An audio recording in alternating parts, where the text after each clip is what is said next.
Good afternoon. Phil Lindemann, Krystal, 93 News. A motorcycle rider from South Dakota was killed today in a solo accident on eastbound I-70. Authorities report the 63-year-old man was riding with a group around 8 this morning when he crashed on his Harley-Davidson. He was dead on scene. No other vehicles were involved. State Patrol is still investigating. They have not yet ruled out drugs or alcohol or road conditions. The man had just passed through a work zone. Charles Draughn, the Glenwood Springs man accused of threatening violence against Summit schools, is going to trial. Draughn has pleaded not guilty to felony menacing and more for comments he allegedly made on Instagram in January. An account tied to his name targeted teachers and Superintendent Tony Bird. His trial is scheduled for early November. A word to the wise from the fire department. Cut your grass now before it becomes a wildfire hazard. Dry grass can be just as devastating as deadfall if it catches fire near your home. Trim it within 30 feet of structures and keep it shorter than 6 inches. Long, wet grasses today will dry out in coming weeks. There is a giant crab lurking at Broken Compass Brewery.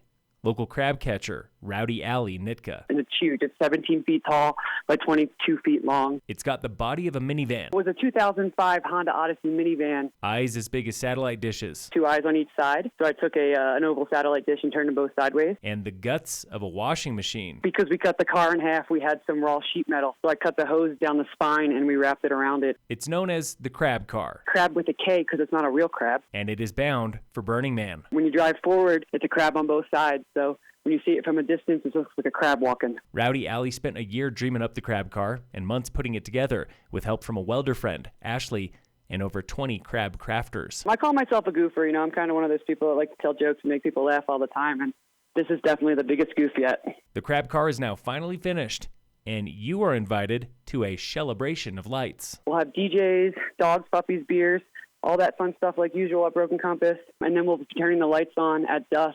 The celebration is tomorrow, starting at 5 p.m.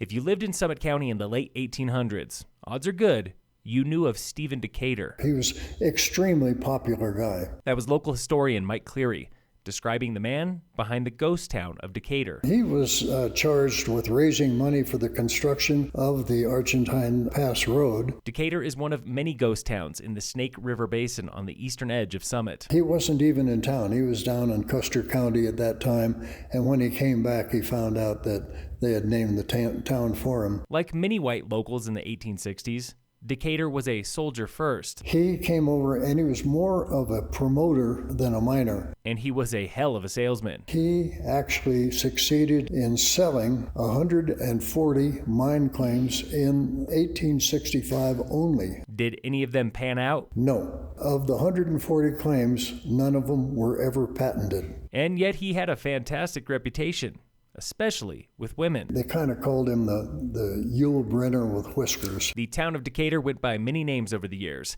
It was last known as Argentine before it was abandoned in 1931.